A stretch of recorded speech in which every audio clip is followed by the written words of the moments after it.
This is Boromina, a land once whole, now divided by primordial conflicts dating back thousands of years. Its four nations have been coexisting in a fragile peace for centuries. But can they truly stand alone when ancient threats come back to haunt them? From the sand dunes and scattered oases of Luxoria to the tropical fey jungles and scenic coastline of Honhop, the rolling green hills and towering cliffside peninsula of Medea, to the stormy mountains and etheric wasteland of Perian, an alchemist, an acolyte, a knight, and an abolitionist must together work to preserve the world as they know it. These are the lands that make us.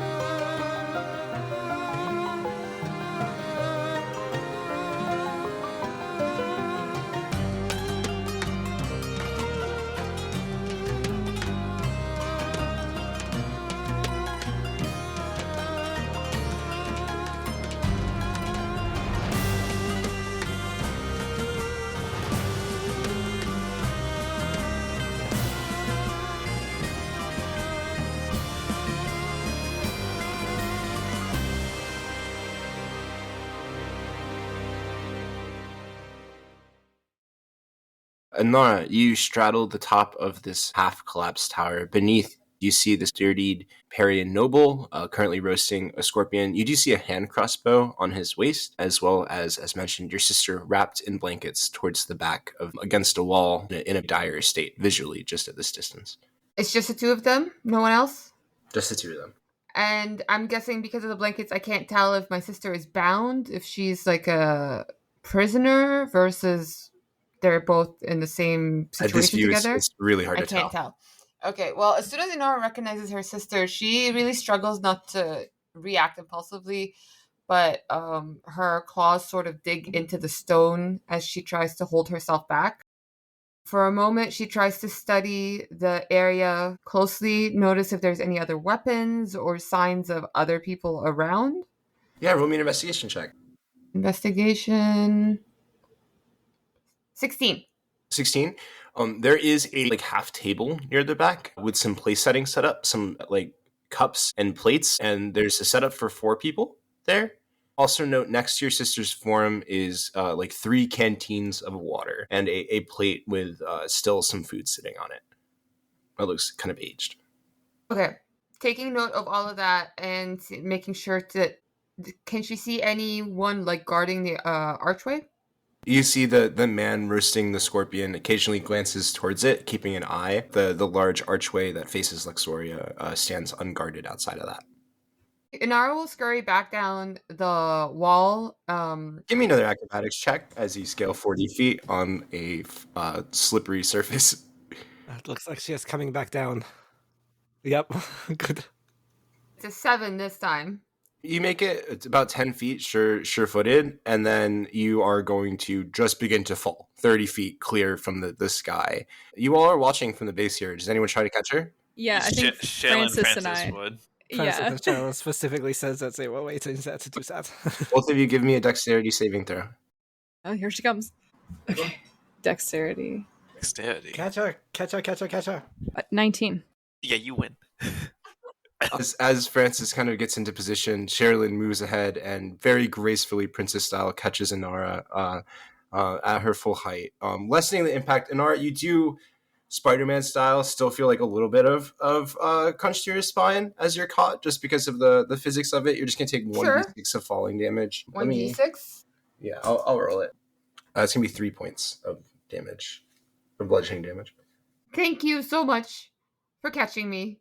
But you have to help me. They have my sister. He has my sister. And she grabs onto your chest plate, I guess.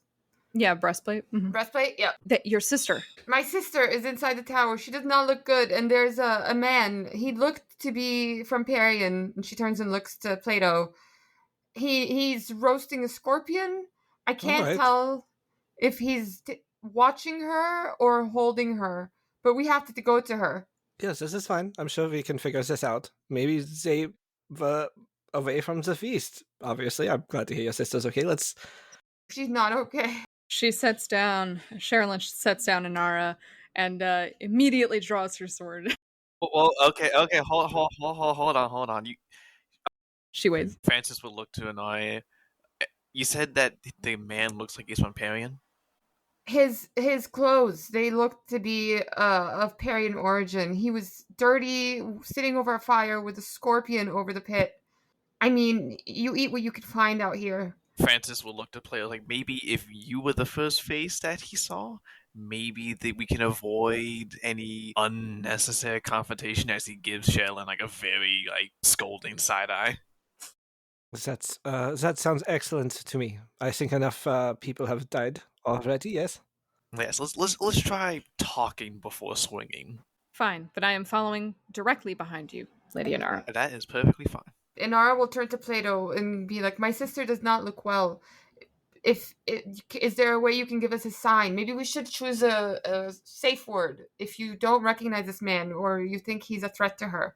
All right. I mean, I don't know what word do you want me to say if things get dangerous.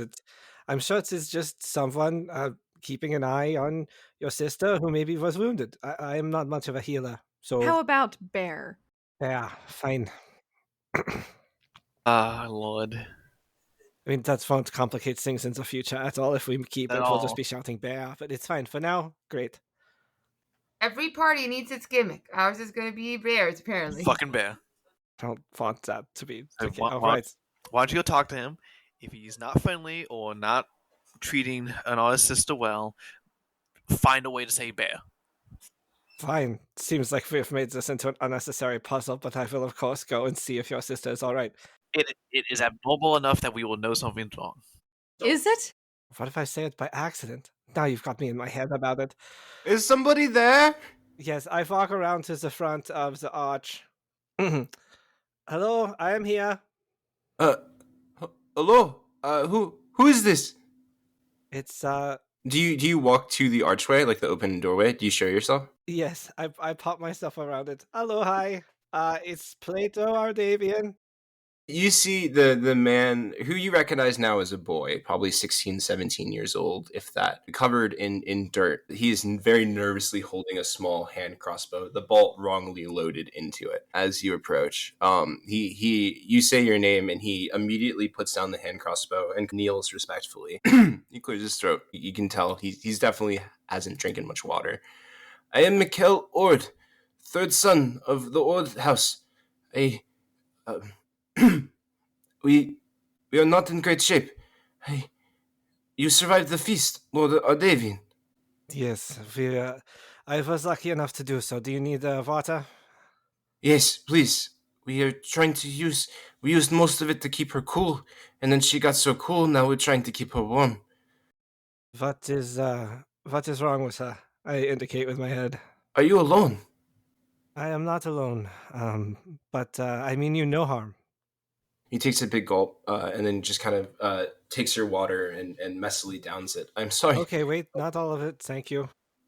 He takes another thirst. Thank you, Lord Ardavian. You work with the sluice guard, yes?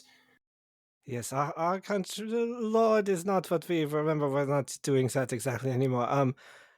Yes, I've worked with the sluice guard. Your family is with the Justicars. Yes, and I'm to walk that path as well. He kind of like breathes heavy. Is that why you are protecting this girl? Yes. We were hanging out together and enjoying a substance that I brought with me to the feast. I give him the steely eyes. I say, it gives a bad impression of Perian to bring things like that into the feast, you know. Yes, but it was fine. We were having a good time. My brother and her sister, we were all hanging out.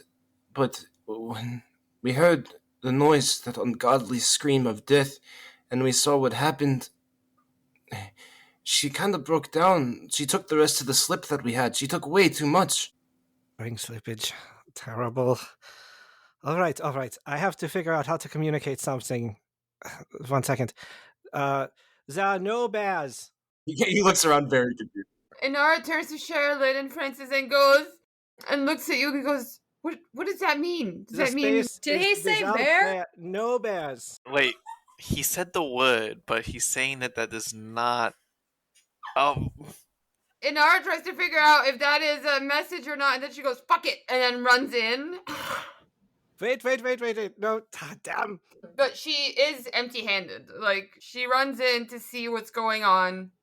Once Inara is in there, you all hear just an uncontrollable fit of giggles begin to emerge from the mouth of the kind of catatonic tabaxi in the back.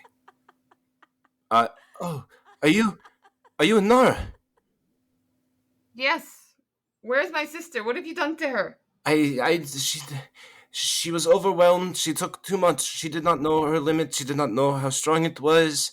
What do you mean? We took what? Inara, this young man here apparently was trying to have some recreational fun with Slip, and your sister, upon seeing the massacre, seems to have overestimated the dose. Sherilyn follows after Inara runs in, and she tacks on, they were cavorting, I would assume. Yes, your sister and I are very much in love. Oh, goodness. She waves that aside completely. Like, that's completely inconsequential, whether they were cavorting or whether they're in love. But she would anyone outside of Perian recognize what slip refers to? Roll me an intelligence check. Or medicine if you're inspecting your sister. She would definitely run over to her sister once she knows that it's like safe to do so. Wait, what am I rolling again? Medicine. 17. Yeah, you've definitely read recent reports of this. You didn't connect the word slip to it at all, but this catatonic state is reminiscent of the reports that you've heard of the drug that has been making its way throughout your country, causing settlements to kind of lose their ability to support one another as these different houses and dens have been set up to enjoy this substance. Okay. I've read of this, she'll say, as she like looks over her sister. Is she like breathing? Like struggling to breathe? What are her symptoms? As you get close, she turns to you and a big smile spreads to her face as her eyes open wide. Her pupils fill the entire space, no white, as she just loses herself in a fit of laughter. Inara will start like grabbing her sister by the shoulders and try to like shake her a little bit. Leilani, come back, Leilani. And she'll like try to slap her awake a little bit. It is the most pleasant of mirages near death, isn't it? Does your sister often speak like this? This No. is bad. yeah. As experimental as we may be, we've never used any of these drugs. They're new in our country. I don't know what to do for her. And she starts to like rummage through her bag and will find the potion of superior healing that we picked up at the temple. She'll pull it out and turn to Plato and be like, would this help her? I don't think so. This is conditional, I believe. It's a state she is in, an intoxication. Well, how do we get her out of it? If I might contribute some wisdom here, I know not of the substance in particular, slip, but I do have some experience with substances of a sort. Perhaps you could rouse her with something she could smell, like you did with my horse.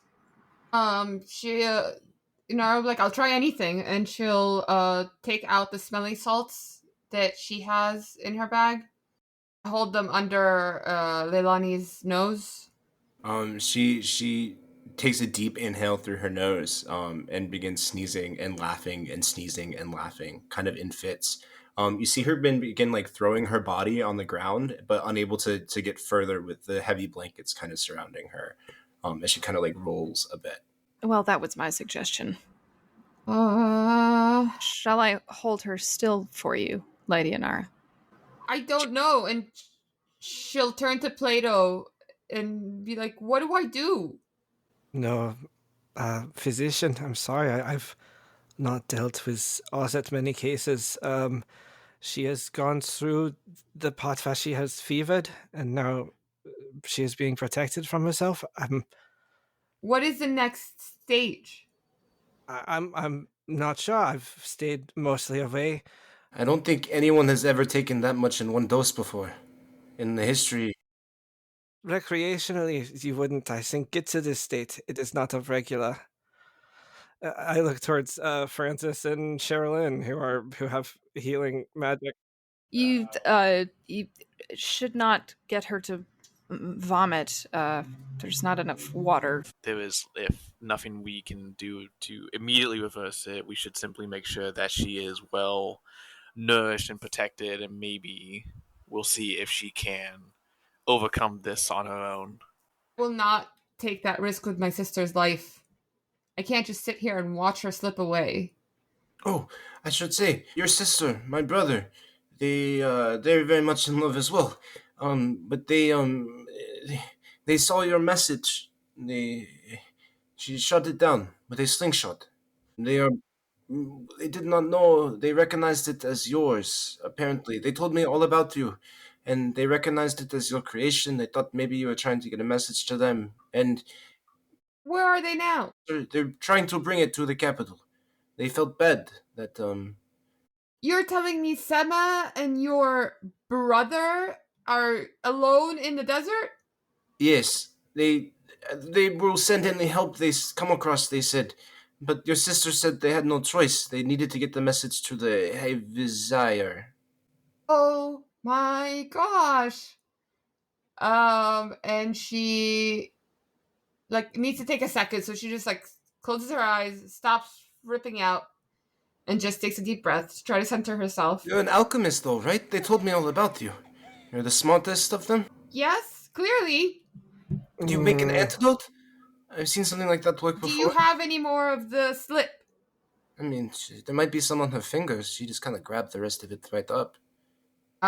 She'll unwrap the blanket off of the top half of her sister's body and try to study her hands and see if there's any residue that she could use to extrapolate an antidote. Yeah. You look in the crust in between her fingers. There's this kind of like slime, that's just on the part of her skin is like stuck over like a dried glue, but some of it does remain, there. She'll scrape it off and immediately start working on, I guess, creating an antidote to. Actually, she'll scrape it off and test a drop of the superior healing potion and see if it reacts to it. I think as the crimson touches this kind of ooze, it begins to shine a brilliant array of rainbow colors and then kind of fizzles and dissipates. You're unable to extract meaning from it.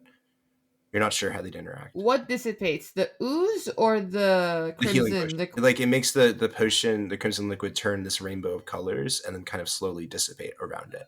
Plato, I'd say you recognize this. This is it's based in the ether. The magic itself is unpredictable. The rainbow around it is that oily kind of rainbow that you get around, like a... Yeah, exactly that, like an oil slick, yeah. Right. So, all right. There's nothing you can do, Sir Thon. Fortunately, it seems like I have dealt with addiction with people who come into the temple. However, I am not sure with how deep her affliction is, if what I am capable of can truly bring her back from whatever fit she has. Well, my experience is about the same. I mean, do any of you have abilities that are restorative instead of directly healthful? I'm afraid anything that I could do, I would have expended for now. I am too tired. Nora, I know you have an alchemy kit. Do you also have an herbalism kit on your person? Find out. Young Ord, you should get these thoughts of love out of your head. We have more important things that we have to take care of. So it is admirable how you have tried to watch over her. She's going to have my children one day. That's gracious.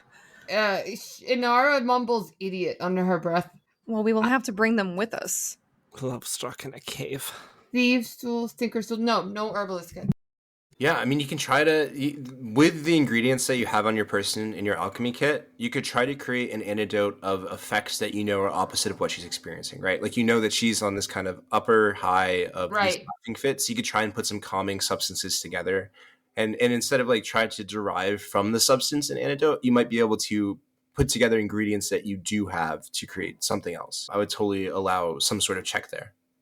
Okay, so she would take out things like lilac and peppermint and start to concoct a potion that she's used before with people that have imbibed too much at parties. Nothing ever at this level. She's never had experience with a drug this potent or this unnatural, I guess. And so she's just doing the best she can. And so you see her scrambling to grind up like lavender petals and leaves of different mints, adding like crushed up aloe to it before trying to get it down her sister's throat amidst the giggling and the sneezing. Yes, while she's doing this, Charlene is trying to discuss with the party what they will do with these people that they have discovered. And she will say, we'll have to take them with us. We can't leave them in this valley to tend to themselves. Looks like they're almost out of water, and we don't have much ourselves. Yes, if you are going to bring them along with us, which I am in favor of, we will have to ration out what little we have already until we can reach a helping hand out there in the desert. Which now we know. Inara looks up from what she's doing and looks over to this kid at the fire and very scathingly goes, which now we know isn't coming from Luxoria, thanks to a bunch of idiots. Well, your sister's on the way there with the other old boy, so maybe it could. My sister's on the way somewhere. Delivering it to the capital, I said. Plato, have you ever been in the desert? Well, actually... She killed this scorpion with a slingshot. Just throwing that out there. He like puts his hands up and like backs away from the conversation. Yeah, adults are talking. I have been to the edges of the desert, but not in it for multiple days now. Inara will turn back to the old boy and go, did they have any weapons on them other than her stupid slingshot? Did they have any animals to ride, or were they on foot in the desert? They took some lizards from your mother's. Everybody was dead when we went back, but the stables were still full of life. All of the horses and stable animals are very much still there. They took some lizards and patched together a cart. She'll look back to Sherilyn and then turn to him and go, why don't you make yourself useful and show my friend here those stables so we can get enough mounts to get all of you out of here while I finish working on this. He kind of looks down. Well, there might be one problem with that. And what's that? Well, we didn't think anybody would be coming back because the place was so filled with death that we let the animals go. Because it's not like no one was Inara feeding tries them. to lunge at him. If no one stops her, she's gonna get him. Francis will hold on to her. Hold on. I mean, they might still be in I'm the area. going to They're drag trained you horses. through this desert myself. You thought it was more humane to just leave all of those animals all crowded Right. together? In what direction did the animals flee? Oh, all sorts of ways. Francis would Some of them just tried to eat each other right away. We You're did not helping that yourself. try to distract Noah and just kneel her down next to her. Says come on, let's just make sure she's okay and just keep an eye on her. They'll handle him. We need to focus on her. She takes a few calming breaths and tries to focus back on the antidote. Yes, you contend with the prince and your sister, and I will speak with this utter buffoon. Hey, just so you know, I am going to be her brother-in-law one day. Just throwing that out there. You are not helping yourself. Yeah, how tall is he? 5'7", 5'6". Okay. She takes a couple of steps over to him and pinch grabs him by the ear, quite roughly. You and I are going to return to the location of these stables, and we will pray together that some of these animals have returned to try and find some supplies for themselves, and we shall do the same. I have 2 horses. We too could try and put together a cart of some sort, so it would be better with the lizards. We could try and load them into the cart and bring her. I mean, where's the nearest town that is on... Are there any such oases close to the edge of the desert? There will be small oases on the way that we could stop by to refill our water skins. Then we just need enough to reach that location.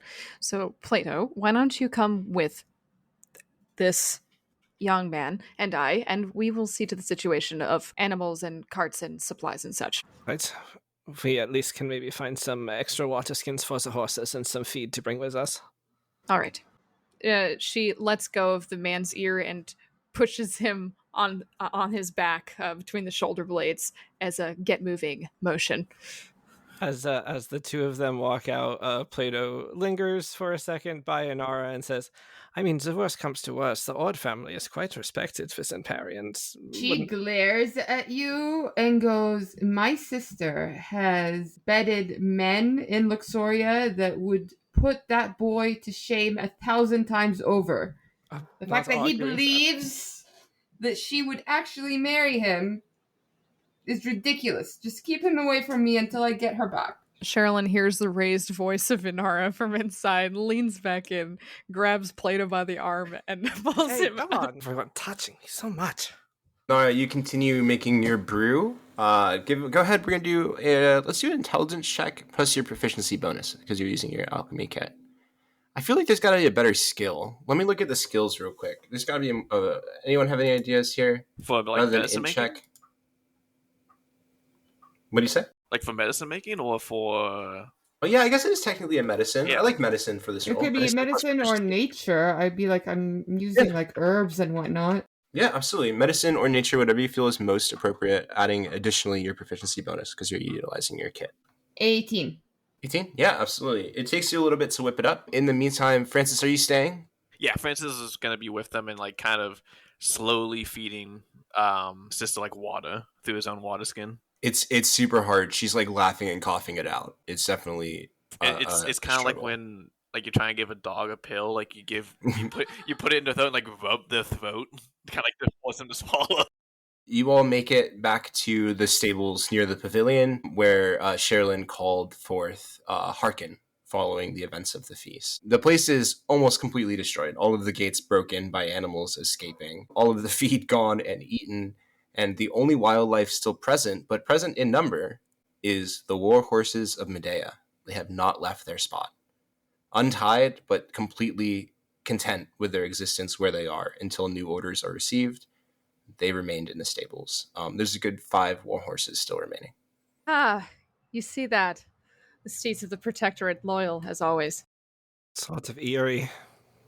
Yeah, she puts her fingers to her lips and whistles to them. They respond, immediately recognizing the order of a commander. What are you doing? Why do we need 8 and 10 horses? Well, we can't just leave them. You're kidding. These are my family's horses. We've gone from 4 people to apparently 2 more to apparently now a small fleet of horses. Are there any carts around? I mean, stuff is destroyed, but carts are not feed. You don't see any feed, cart, or additional water. Just these horses who look a little parched. We will be much faster in transit aboard horses and no cart. I can't ride 2 horses at once. No, you cannot. But the horses will follow, even if they are not being ridden, and there are many of us, if you have not noticed. They're not for the desert. That seems like a bad idea. Have some faith in the horses of Medea. Fought and watching. Fine. All right, so there's nothing else here.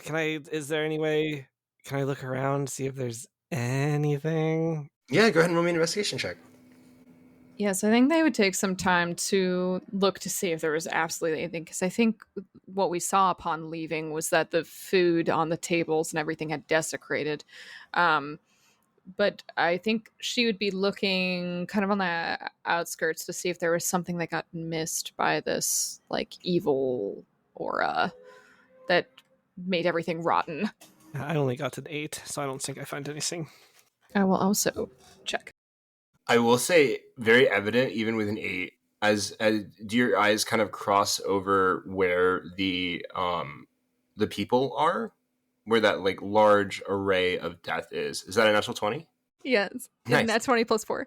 Oh fuck yeah! With a 24, as you investigate, there was one bushel that was missed. As you see, picked over but hidden behind the bush, this large array of these delicate black flowers that are hanging. The leaves themselves almost look like they're disintegrating. And you can tell as you walk around that a great number of these flowers have been picked from this area. That by the presence that is on the side of the brush unpicked, this would have filled this area not that long ago. Okay, interesting. She uses 2 fingers in a V to pull off one of the heads of these flowers, and she, with skepticism, great skepticism, would Tips of your finger begin to age rapidly whoo, and decay. drops it immediately. It hits the ground, and as it does so, it disintegrates. Interesting.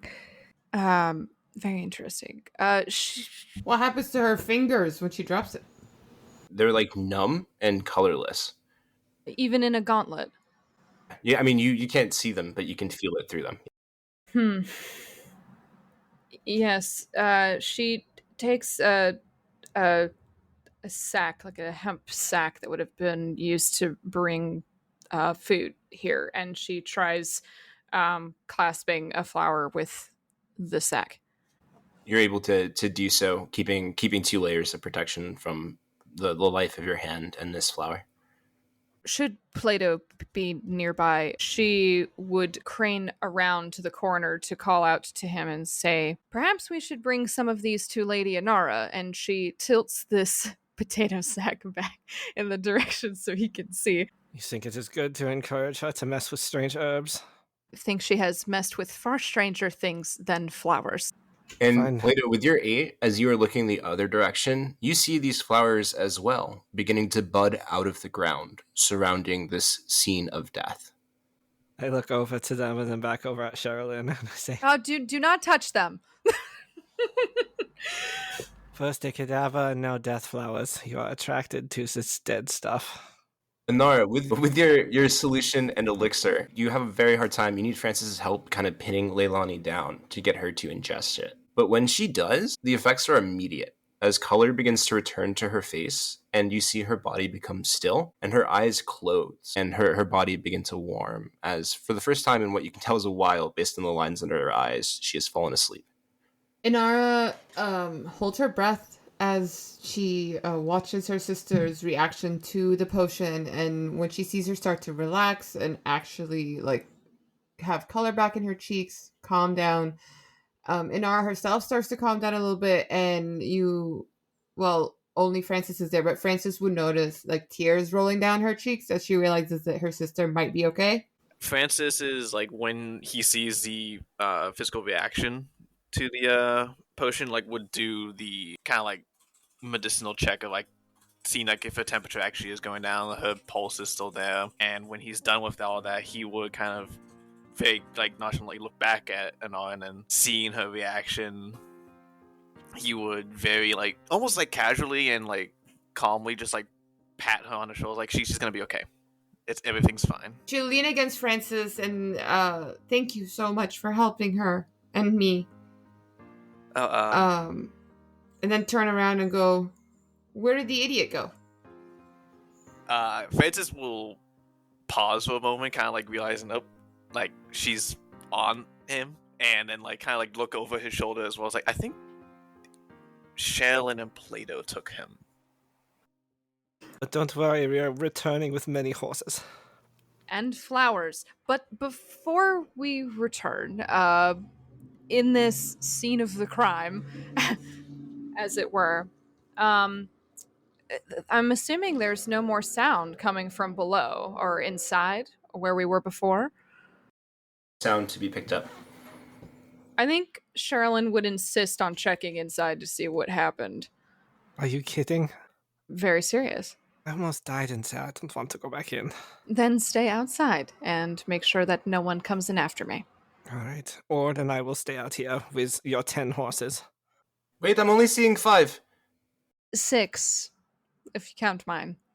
Okay, he's good. I thought we lost horses. I do not want to be responsible for more missing animals right now. With a sword and shield in hand, she steps into the doorway and descends the stairs, slowly, just looking down into the gloom as far as she can. The first thing you see is he's on his back as he fell over. You see the member of the Protectorate who was sent out of the feast. His still rotten corpse, almost like a mask of death that he wears on him, unchanged since you've seen him fall, greets you as you enter the hall. She sucks in her lips, doesn't look away, but she looks very regretful. heavy feelings in her chest. She has plans for him in just a moment, but before that, she would step down wondering what happened to the rest of them that were not in this state upon leaving. If they were alive or not, she would want to ascertain.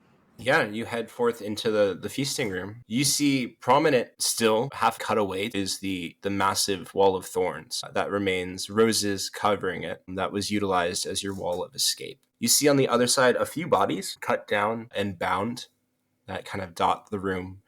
Chairs all moved across, tables flipped in disarray, but no signs of active life. Just some blood stains where throats have been cut and signs of chaos fill the room. And how many of the Protectorate Order lie dead in here? 0. 0. All right. Bet you're happy I'm not in there now. Yes, quite. She would turn over a couple of these bodies just to be sure, and when she would realize that there was nobody left alive, there was no one to save down here. Want me to investigate? Okay. 23. The first body you turn over is a dragonborn man that must have been part of the Luxorian revenue. As you flip him over, you see his white knuckles are gripped to a very ceremonial, fancy-looking dagger. It is gold and emblazoned with this a symbol of lilac and a censer, almost like a religious presence. But the dagger itself looks magic and powerful in his hand. She would kneel down next to him, give a respectful thought towards his passing. And then she would try to pry apart his fingers, which I'm sure are quite stiff at this point, given rigor mortis, but she would try with these sickening cracks to peel them away from the hilt of the dagger and slide it free. Damn. Yeah, you do so. You take it. The weight of it is kind of incredible. And you see hidden by where his hand was this beautiful ruby cut and laid perfectly in the center of the dagger.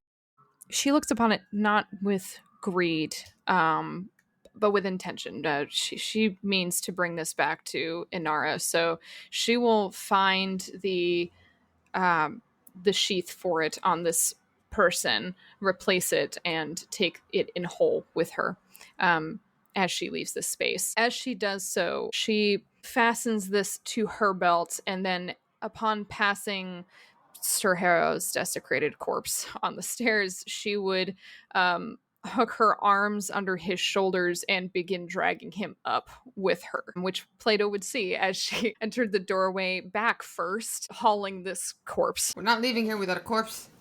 Whether it's the one in the bear cave or one from here, we're taking a corpse with us. Plato looks at her sort of, he was like doing a shoulder exercise that he often does when he's left alone, and then he just pauses when he sees her. He's just like, a dead thing. All right. And then sort of shakes his neck and walks over and helps her pull him the rest of the way up the stairs. Well, being more pessimistic than me, I would assume that you'd think there was nothing alive down there, and you were indeed right. This was Sir Harrow, and he deserves a proper burial. I can respect that. Did you find what it was you were looking for? Well, I was looking to see if there were any more survivors, like Inara's sister and this idiot. But there were none. Well, during the feast, we were kind of busy doing something. Shut up. Okay. I look over at him, sort of, yeah, probably just shut up, yeah. Well, that is more optimistic, I guess, to check than I thought, so good on you. What do you want to do with him as we sort of pull him up to the edge? Well, we may not cast him into a sea or have time to cremate him, but we could bury him, perhaps besides this space where they had been taking shelter, before we leave. Thank God for a second I thought you were talking about me, but you're referring to the corpse. Oh, okay, I really will stop talking now. He's gonna walk back. Whatever you think is correct, but I would remind you, there is a field of death nearby to here that we do not have time to bury the totality of. I understand. Allow me this one. All right. Well, it will go quicker if we help. Ord, make yourself useful. Do I lift by the legs? Go on ahead of us, and we will haul the corpse. But wait, how much further did you want us to bury it? I mean, I look around at the ground. Just where the tower is. I will not bury him here.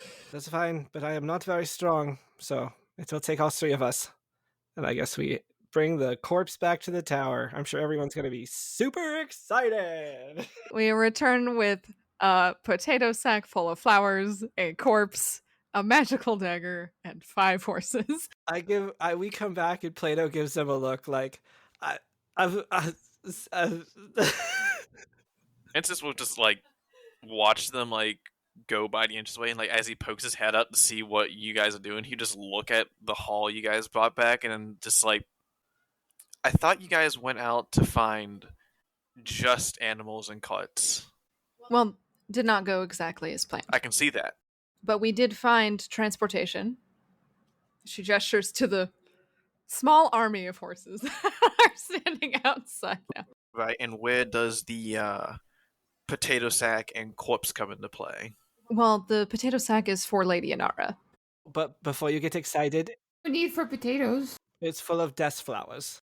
Yes, it's full of these Ooh. odd flowers. Yes, I thought it would be perfect for you. Goodness gracious response. I actually have 2 gifts for you, Lady Inara. Is one of the potatoes? No, one of them Okay. is not potatoes. I also helped. I got these things.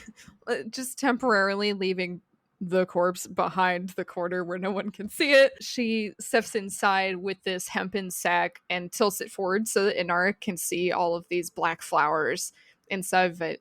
And before Inara can get really, really excited and put her hands all over them, like she predicts that she will say, please treat them with utmost caution. They are withering. Well, I mean, most flowers will wither when you pick them. Of you, I mean. She tilts her head to the side. How did you discover this?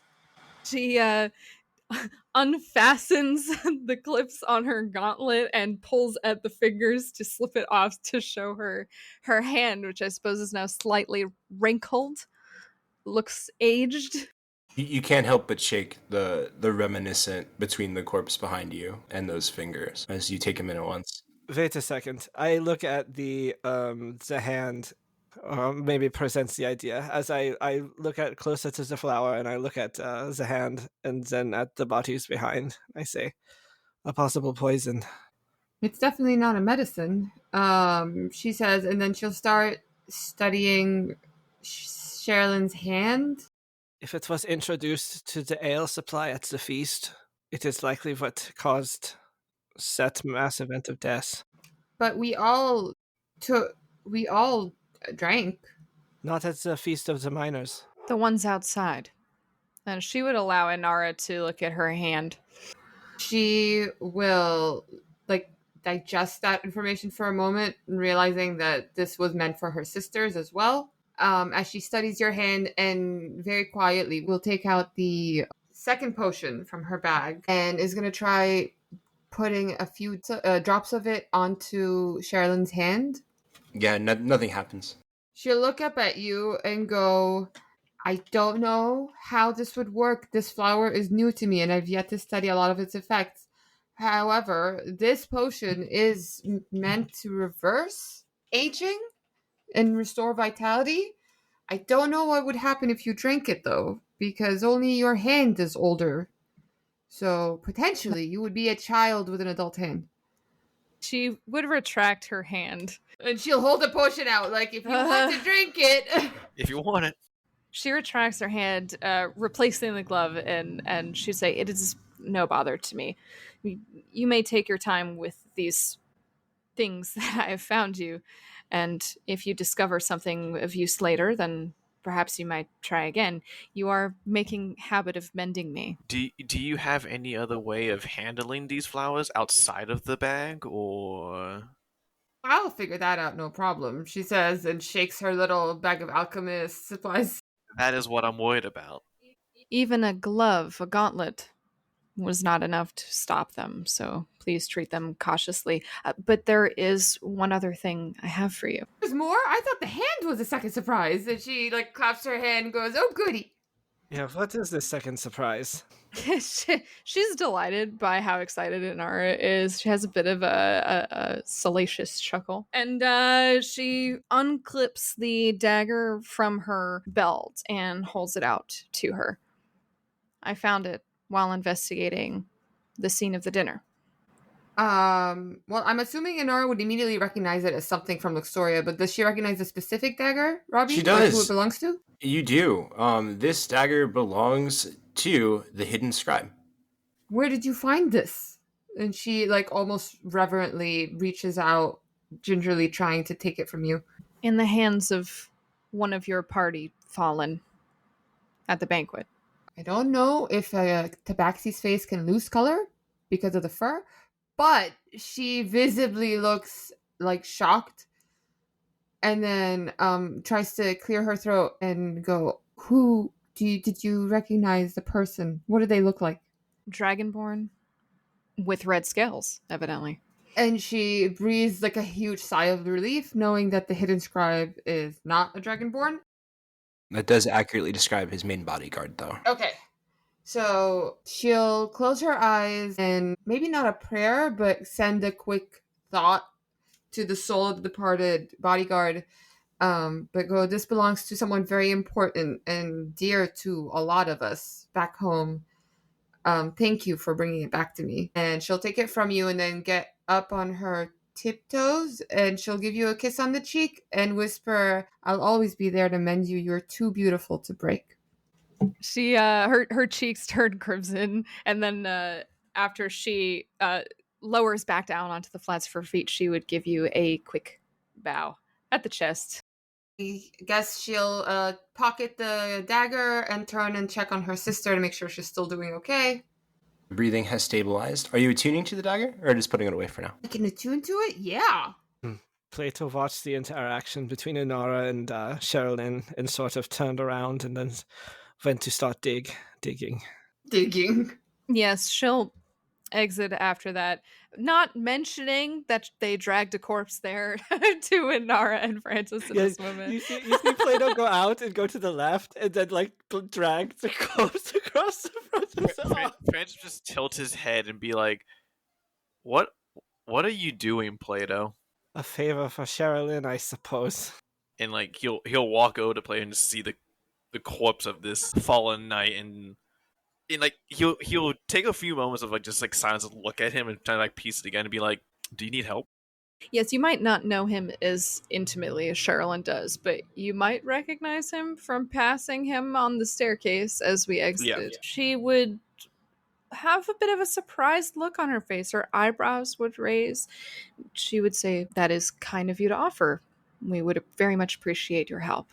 Dave, we will have to mourn the many in the form of the few. This is a desecrated space, and it may not be a very ceremonious burial, but we might perform something for him. I am so sorry to bother you all. I know I'm supposed to be light on the talking. I have started 3 different holes now. They are all so full of bones. It is really hard to find an area here not full of bones. Just throwing that out there. Okay, back to not talking. I'm digging grave. All right, well, we could always... Plato looks down at the corpse and then up at the horses, sort of not thinking about what he's saying. He says, we could always tie it to one of the horses and bring it with us to the edge of like where the ground is softer. We are not dragging a corpse behind a horse. It's just... Strapped onto a horse. She would gesture to the lineup of war horses that's now there. At this point, Inara would come out as well of the tower, hearing you guys all talk, and she would turn around, taking in the lineup of war horses, 3 different graves already dug. A little bit, Doug. Yeah, with the idiot kid, his head sticking out of one of them as he keeps digging the third one. There's a body that she doesn't recognize on the floor. And she goes, what did I miss? I see more explanations are in order on my part. This is Sir Harrow, who came to our table briefly at the feast. It seems he was not... compliant with the orders of our ne'er-do-wells, so... We could, of course, burn him. We could burn him. One of the war horses leaves the lineup and kind of pushes past you all and begins nuzzling Sir Harrow. Is that normal for Medean horses? We can strap it to that one. Francis would give Plato a very sharp elbow in the gut. Sorry. You need to work on being subtle, man. Like you're the first one who's ever said that. She is trying very hard to maintain a cool demeanor right now. She would say, well, in our tradition, we would cast them back out to sea when they pass, but there is no sea here. And there may not be water for some time, and when there is, we will not want to contaminate it, so perhaps burning them is the best option. But if I had it my way, I would return him to the ground. Inara will gently put a hand to your forearm and go, I appreciate the position you're in. Perhaps a good compromise could be to set him free in the dune sea? You mean in the sand?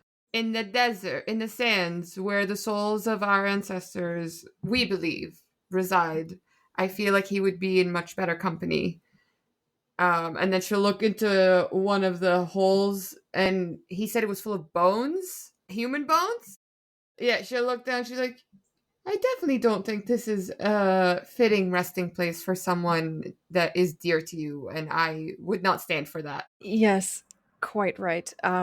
Then I shall affix him to my steed and take him out into these sand dunes.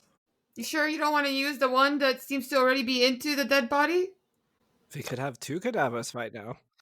You know these horses' names, Sherilyn. You know their riders. They're your protectorate. You are their leader. This is definitely his horse, but you know all the horses. You know, as you look at them and their individual guard, the others can't really tell the difference, but you see the paint scuffs of where the training took place. You see the marks where your shorter protectorate members have to pull up their saddle a little bit in order to ride. You recognize each one of these for the men that rides them. This is so sad. Sherilyn would say she would take this man's horse's head into her hand and pet its nose gently. And she would say, I have known these horses since they were foals. My family breeds these horses, and I'm sure that this man's passing hurts them as much as it hurts us. Now, I would not do further harm upon them, but for that reason, I would take his corpse as my church. Sounds fair. Inara will bow her head, trying to be respectful of the moment and not make a stupid comment for once. But then she will look up and go, I really don't mean to, break the moment or anything, but how are we going to keep all the horses alive in the desert? These horses will be fast. They're strong. You can see, even though it's been several days and all of the food has been eaten or destroyed, these are very muscular horses. This is what they're trained to do, is to last and to be quick. It's well, if they will bear us to the oasis, I suppose we can bring Ord and...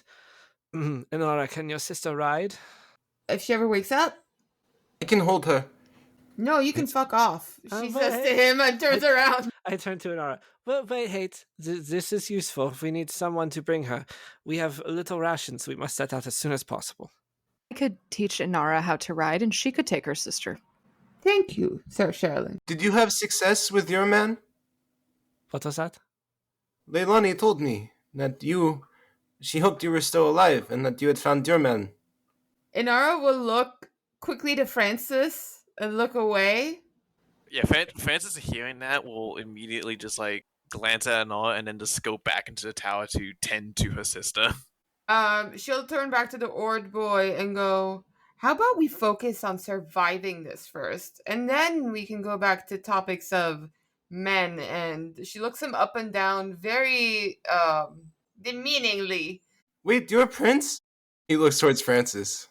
I am not a prince. Oh, but she said that he was... He is a prince by title. Yeah, she said that she was going to be with a prince. That is very cool. That title does not belong to me anymore. He's kind of a prince too, you know. He points to Plato. I am not a prince anymore. We do not have princes anymore in Perian. All of these people of title who deny their rights. When titles existed in my country, it was a bad time. Trust me, this is better. Mine is more burden than a right. See? Look at this. Well, please invite me to the wedding. I'm sure I'll be there. I am going to be her brother-in-law after all. Francis will just look this boy dead in the eye and just like slowly walk towards him. Okay, so And- I'm thinking maybe the first town we get Listen to, to me and Leilani leave. Listen to me. Yes? Do you not understand where we are right now?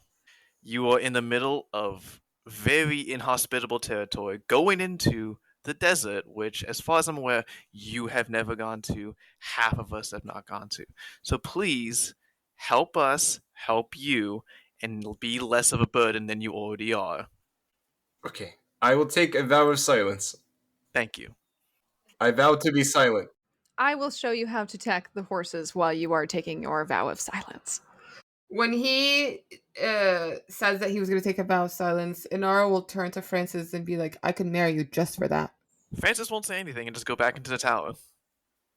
So Sherilyn will spend some time teaching this noble boy how to properly tack horses and how to properly care for them. He doesn't say anything, but he seems to know what to do. But he does follow along with you. But he does seem to know how to do this. A Justicar family, they would know something about horses. So we will have 7 horses in total. Am I correct on that? So we'll have Yes. Harkin, the horse that Plato Grizzly. came on, Grizzly. and 5 more. Which is a Grizzly. wild Mustang. Yeah. He is excellent. He's mine. Do you take one of the saddles from the war horses and put it on Grizzly, or are you still going Yes. saddleless? I think I will do that if there is one that I can take. We're keeping Grizzly with the war horses Yes, he has been excellent. and 6 riders, right? Yes, because your sister And a will have corpse. Yeah. 6 to... plus and a 1. corpse. Ugh, bad luck to carry a corpse. I was going to say, it makes more sense to move things onto the other horses so we can move quicker. Just distribute all the packs and everything onto those. That dagger, by the way, is a dagger of venom. It's a +1 bonus to attack and damage rolls, as well as you can use an action to cause thick black poison to coat the blade. Poison remains for 1 minute, or an attack using the weapon hits a creature. Creature must succeed on DC 15 con save or take 2d10 poison damage and become poisoned for 1 minute. The dagger cannot be used that way again until the next dawn. Is that our first cool sword? It is our first magic item. All you had to do was loot a body from the scene of the original crime. Imagine what would have happened if we'd gone that other corpse. Yeah, that it was magical. It was definitely magical. Then we would have 2 corpses. We would be hauling 2 corpses and another extra horse with a corpse on it around from place to place. What are the chances that we knew that other corpse as well and would have had to take him and bury him? You guys would make an army of corpses strapped to horses. Not a bad idea. A terrible idea, Francis. Plato feels that this has been ridiculous. We've suddenly acquired many people and horses that he did not want. Okay, for the audience, upon the horse Harkin, which is a war horse from Medea, Sherilyn's personal horse, we have Sherilyn and Sir Harrow, the rotted corpse of Sir Harrow, attached on Grizzly, the wild Mustang, newly saddled. We have Plato. On Alabaster, we have Inara with Leilani. Ord he can't say anything, but he would want to hold Leilani on the horse. Is that not happening as Inara watching? Hell no. Okay. On Livia, great name, we have Francis. On Pearl, we have Ord. On Reyna, we have supplies. And Strictus, we have supplies. I'm imagining either Reyna or Strictus, we took the saddle off and put that onto Grizzly.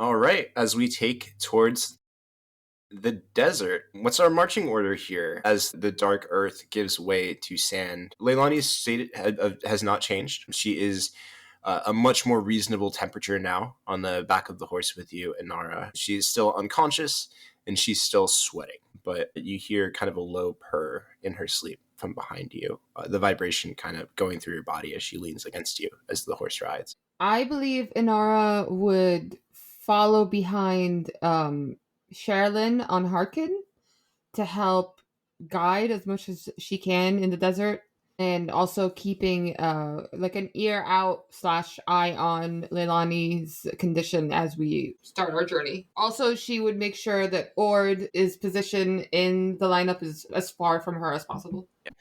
Francis would be riding next to Inara with Leilani to keep an eye on her, and also to act as a sort of buffer between Ord and the unconscious Tabaxi. Tabaxi sisters? Every time you look back, you see yearning in his eyes. I will maneuver my horse Grizzly back to be alongside Ord, because I need to speak with him for just a moment. And as I see that the others are trying to keep a distance from him, I feel that we have a bit of privacy in our conversation. And I lean over to him and I sort of, not conspicuously, just speaking, and I say, when we return to safety, I just want you to know that I will not bring up the slip, and you will owe me your loyalty. Is that understood? Roll me an insight check. 12. Okay, I'll say it's obvious even with a 12. His face kind of breaks, and it looks like he was deep in thought. And it looks like he was deep in thought in how to ask you the exact same thing. That if you were to stay quiet, he would pledge his loyalty to you. It looks like he was trying to form those words, and you took them out of his mouth and put them in his ears instead.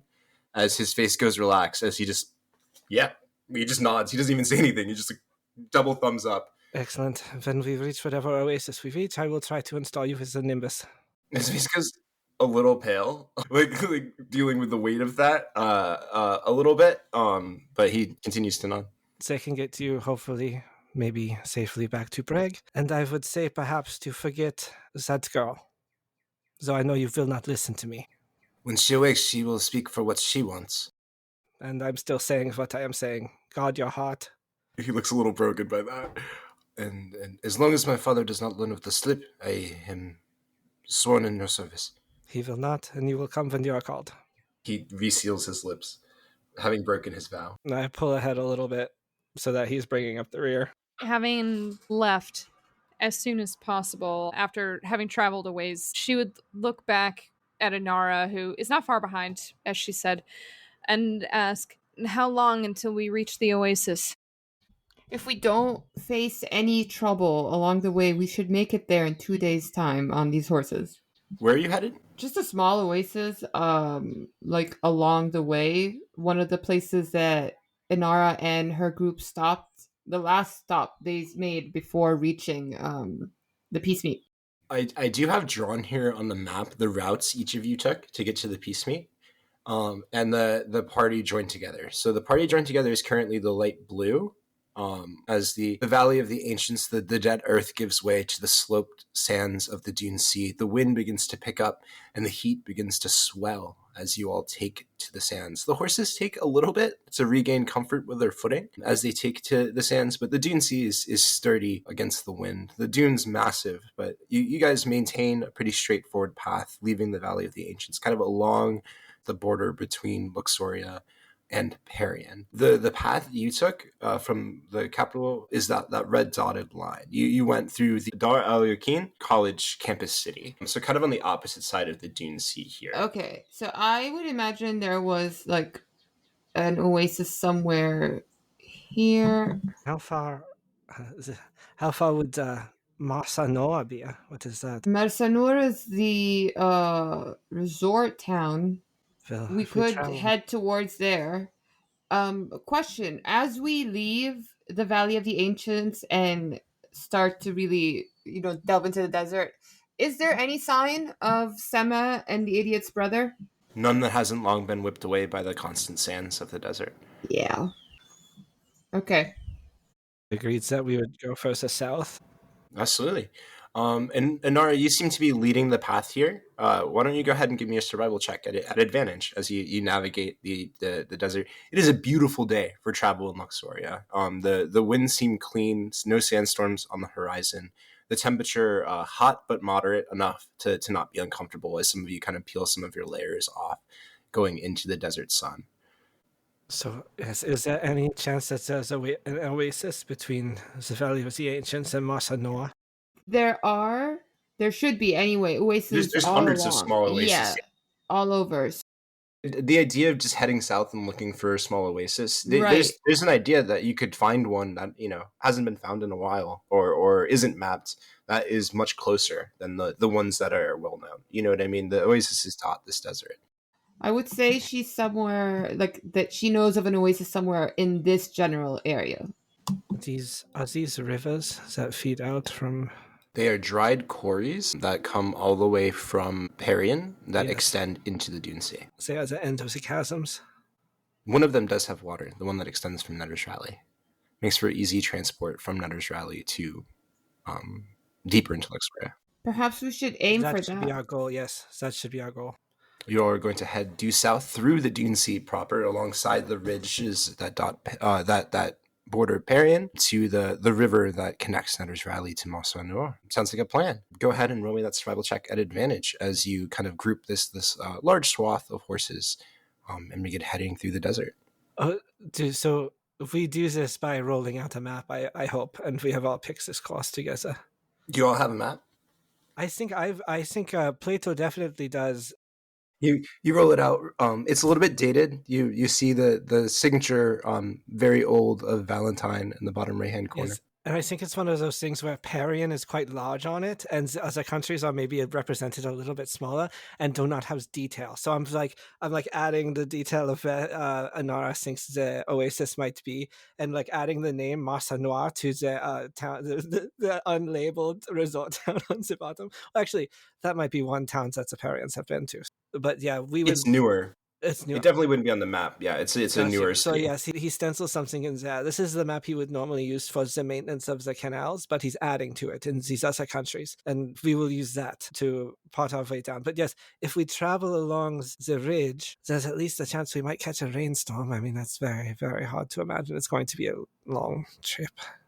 I'm assuming we're having this conversation as we all look at the map together. So Inara will point to the ridge and go, we need to be very careful traveling along this ridge line. There have been stories. I do not know how accurate they are, but there is a creature that resides in some of these crevices. One that not many, if any of the, and she looks to Plato and goes, slaves that escaped Perian previously have passed along stories about them, about how none of them who have encountered it have ever survived, and that it is, whatever it is not something that anyone has ever encountered before in the natural world. Yes, it's best to be avoided. The place where the ether has created strangeness. This is one such location, one such being. Well, we should not stop as much as possible to try and reach there and get some water. We do not have time really to take stops until we can replenish what limited supplies we have. We must rely on your horses, Sir Astalda. You will have to have some faith in them, Mr. Ardavian. Inara will spend a lot of the trip studying the sky. Yeah, you finish attuning to that dagger and come to know its abilities as well. Plato is also keeping an eye on Sherilyn, who, so far as he mentioned, has been quite mercurial. He's worried she's going to get zapped by another vision and pull us in some separate direction for a third time. She's very determinately staring forward, making sure that the horses are sure-footed as they travel through this strange, hot terrain. The corpse is secured to the back of Harkin with hempen rope, so occasionally you'll hear like the slapping of metal plating against the horse's butt. Even though they're in the location that Inara had recommended that they perform this burial, she doesn't seem to want to stop yet. She wants to try and get as far as possible, even though she highly praises the capabilities of these horses, that even she is a bit unsure about their endurance in this climate. As you all continue to travel, it's about 5 p.m. now. The sun just beginning its slow descent in the sky above. What was the result of that survival check? +0, so 18. Yeah, as you navigate along kind of this cliffside, the wind going with you, scorpions are present as they kind of make themselves little and bury in the wake of these thunders steps as you all continue forth. With an 18, as you continue, you see carved into a mountainside a symbol that you recognize. It is an old draconic dragonborn tribe symbol that signifies an oasis, with it kind of pointed a little bit deeper into the set of crevices. And I will definitely point it out to the party and be like, this is a sign. We're getting close. Keep an eye out for any increased signs of vegetation that can indicate an oasis is nearby. Sherilyn gives her a nod, continuing in the direction that Inara would indicate with a gesture. Also, after noticing that we've been traveling for a while and the sun is starting to set, we still haven't seen any sign of her younger sister or her other sister yet. No. And so she would turn to the Ord boy and go, I'm giving you a temporary pass from your vow of silence. Do you know which direction my sister took or anything about what plans they had once they entered the desert? She seemed very in control of the lizards, and they were headed to return the message to the vizier. The capital's in. The mention of the lizards being under control is good. I would imagine it's going well. As we have traveled, now that the sun is going down, you can tell that he's getting some relief from it. But during, when the sun was up, Plato had some clasps on his shirt that he's undone to allow, the space around his water arm to, get some air.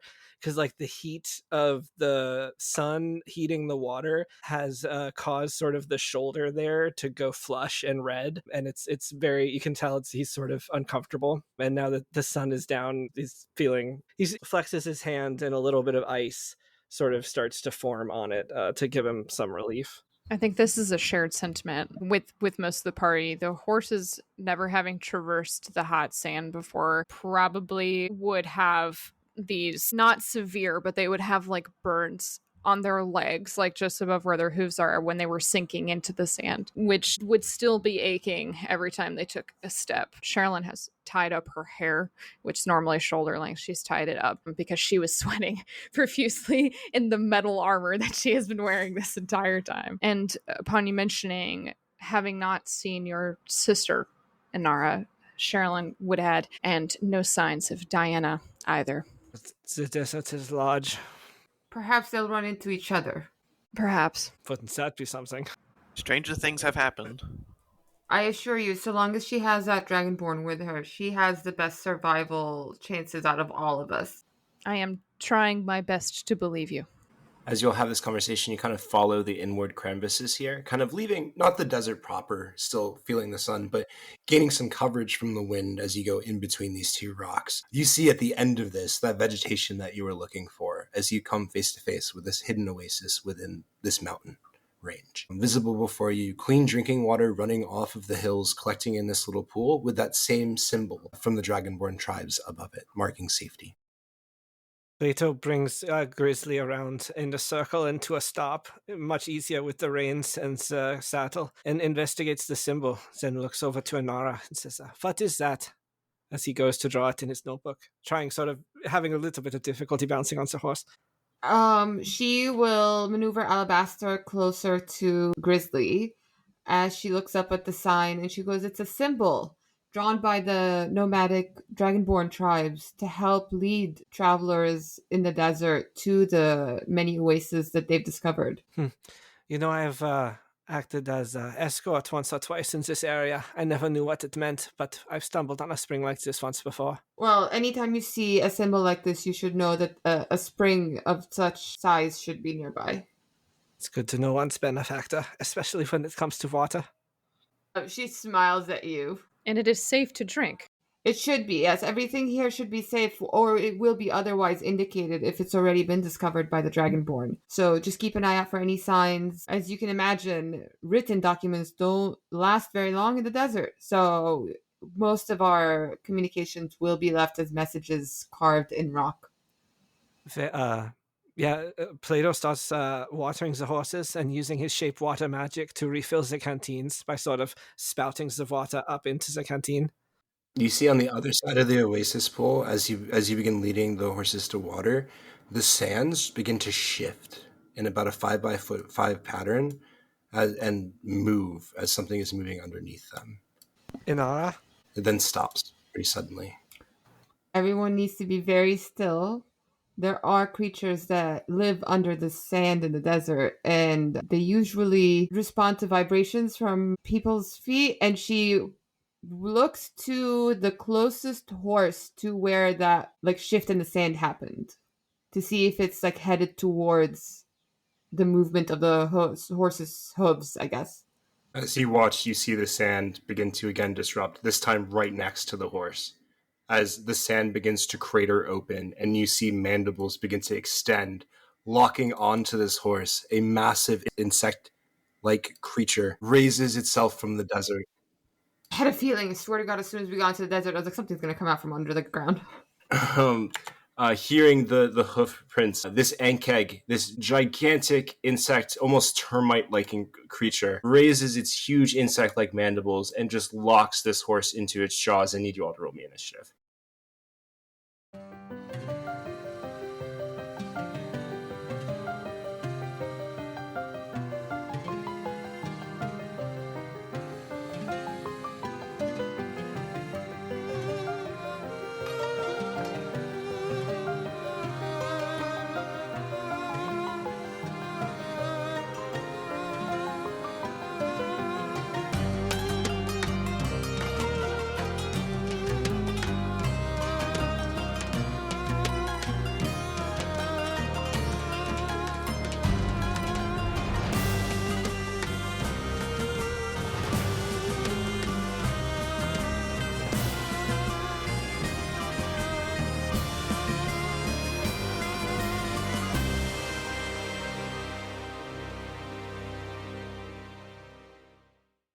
Thank you for listening to The Lands That Make Us.